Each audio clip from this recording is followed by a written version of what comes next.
بسم اللہ الرحمن الرحیم۔ کتاب نور الغدیر، مرجع اعلی جہان تشیع، آیت اللہ العظمی حاج سید صادق حسینی شیرازی دامہ ظلہ کے آثار سے لی گئی چند باتیں۔ اس کتاب میں مختصراً غدیر کی حقیقت اور برکات بیان کی گئی ہے۔ آپ غدیر کو محض ایک واقعہ نہیں جانتے، بلکہ ایک ایسی ثقافت جانتے ہیں کہ جو سن 10 ہجری سے آج تک جاری ہے۔ حضرت نے فرمایا کہ غدیر ایک پاکیزہ آئینہ ہے جو اخلاقی، سیاسی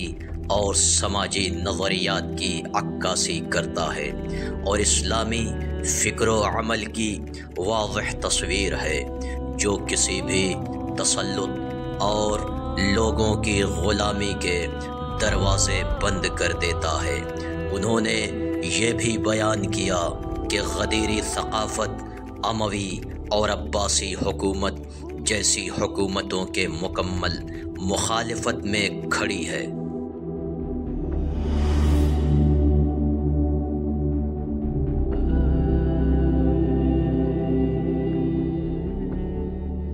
اعوذ باللہ من الشیطان اللعین الرجیم، بسم اللہ الرحمن الرحیم، الحمدللہ رب العالمین، وصلی اللہ علی محمد وآلہ الطیبین الطاہرین، اما بعد فقد قال اللہ تبارک وتعالی فی القرآن المجید، بسم اللہ الرحمن الرحیم، انما ولیکم اللہ ورسولہ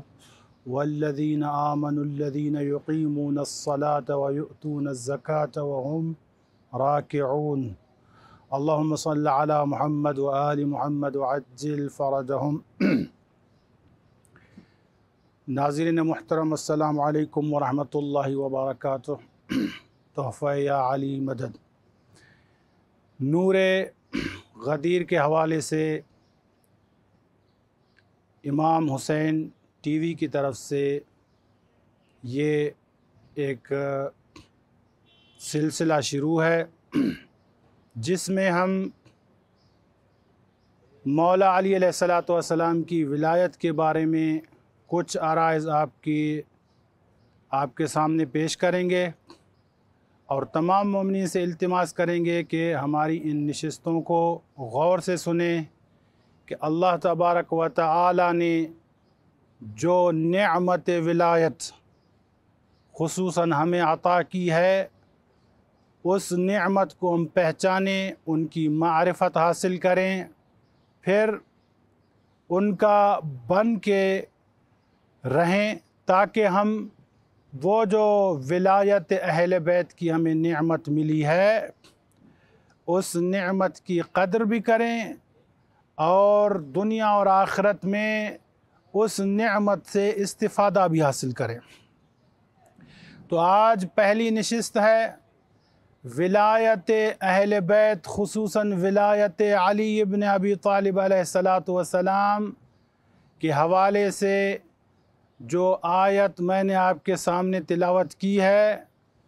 آج پہلی نشست میں ہم تھوڑا سا اس آیت پہ روشنی ڈالنے کی کوشش کریں گے کہ اللہ تبارک و تعالی نے مولا علی علیہ السلام کو کیا مقام عطا کیا ہے، کیا منزلت عطا کی ہے، کہ اللہ تبارک و تعالی خود سورہ مائدہ میں اس آیت میں ارشاد فرماتا ہے کہ انما ولیکم اللہ، کہ اے مومنین، اے میرے ماننے والوں سن لو کہ آپ کا اللہ، آپ کا خدا ہی آپ کا ولی ہے۔ انما یہ کلمہ حصر ہے کہ جس میں خداوند قدوس نے ایک قید لگایا ہے، ایک کوڈ بنایا ہے کہ آپ کا ولی اگر کوئی ہے تو صرف اللہ ہے۔ اس کے بعد فرمایا انما ولیکم اللہ ورسولہ، کہ پھر میرے بعد میں نے جس کو اپنا نبی بنایا ہے، جس کو اپنا رسول بنایا ہے اور جس کو میں نے کمالات دیے ہیں، وہ رسول ختمی مرتبت آپ کا ولی ہے۔ اور یہاں تک بات رکی نہیں، پھر فرمایا انما ولیکم اللہ ورسولہ والذین آمنوا الذین، اور وہ مومنین بھی آپ کے ولی ہیں کہ جو نماز بھی پڑھتے ہیں اور زکوٰۃ بھی دیتے ہیں، وہم راکعون، وہ حالت رکوع میں زکوٰۃ دیتے ہیں، وہ آپ کے ولی ہیں۔ تو گویا کہ مولا علی علیہ السلام کو خداوند قدوس نے یہ مقام عطا کیا، وہ ولایت عطا کی کہ جس ولایت کو خداوند قدوس نے ایک دائرے میں، ایک کوٹ میں بند کر کے ارشاد فرمایا کہ یہ وہ ولایت ہے کہ جس ولایت کا مرتبہ یہ ہے کہ یا یہ ولایت یا تو خدا کے پاس ہے یا نبی کے پاس ہے یا پھر علی کے پاس ہے۔ تو خداوند قدوس نے مولا کو یہ مقام عطا کیا ہے کہ ان کو مومنین کا ولی بنا دیا ہے۔ اب یہاں پر سب سے پہلی بات یہ ہے کہ خداوند قدوس نے یہ لفظ جو ہے انما کا لگا دیا تاکہ اس سے اہمیت سمجھ میں آ جائے کہ یہ کوئی عام عہدہ نہیں ہے، یہ کوئی عام منصب نہیں ہے، یہ کوئی سیاسی منصب نہیں ہے،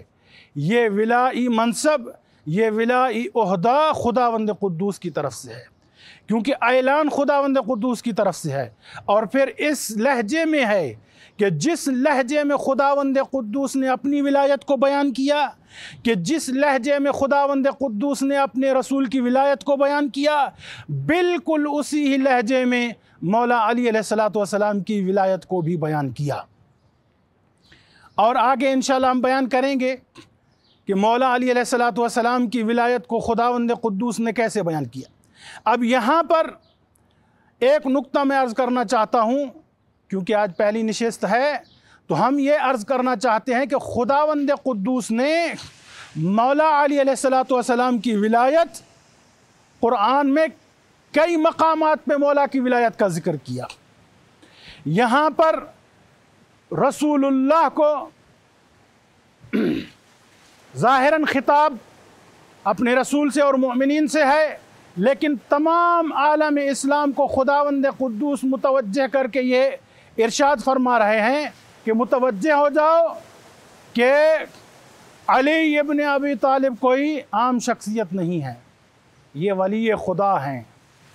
خود خدا فرما رہے ہیں کہ یہ میرا ولی ہے، یہ علی جیسے میں تمہارا ولی ہوں، جیسے نبی تمہارا ولی ہے، ویسے ہی علی بھی تمہارا ولی ہے۔ اب یہاں پر کچھ لوگ لفظ مولا کی معنی میں آ کے اڑ جاتے ہیں، کہتے ہیں کہ بھائی لفظ مولا کے معنی ہے دوست، یار۔ اب یہاں پر اگر لغت کی کتابیں اٹھا کے دیکھیں تو لفظ مولا کی واقعاً بہت ساری معنی پائی جاتی ہیں۔ آپ کو ولی آقا کی معنی بھی میں ملے گا، اور لفظ ولی آپ کو غلام کی معنی میں بھی ملے گا، اور اسی طرح لفظ ولی آپ کو اولا بتصرف کی معنی میں بھی ملے گا، یعنی ایسا شخص کہ جو مومنین کی نفسوں پر ان سے بھی زیادہ حق تصرف رکھتا ہو۔ حق تصرف یعنی کیا؟ یعنی اس کا مطلب ہے کہ اگر میرا من کہہ رہا ہے کہ میں فلاں چیز کو استعمال کروں، کہ میں فلاں چیز پہنوں، میں فلاں چیز کھا لوں، تو مولا کی بات کو ماننا پڑے گا۔ اگر مولا کہے کہ اس چیز کو چھوڑ دو تو چھوڑنا پڑ جائے گا۔ تو یہاں پر لفظ مولا کا معنی اولا بھی تصرف ہے۔ انشاءاللہ ہم اگلی نشست میں اس کو واضح کریں گے۔ اللہم صلی علی محمد وآل محمد وعجل فرجہم۔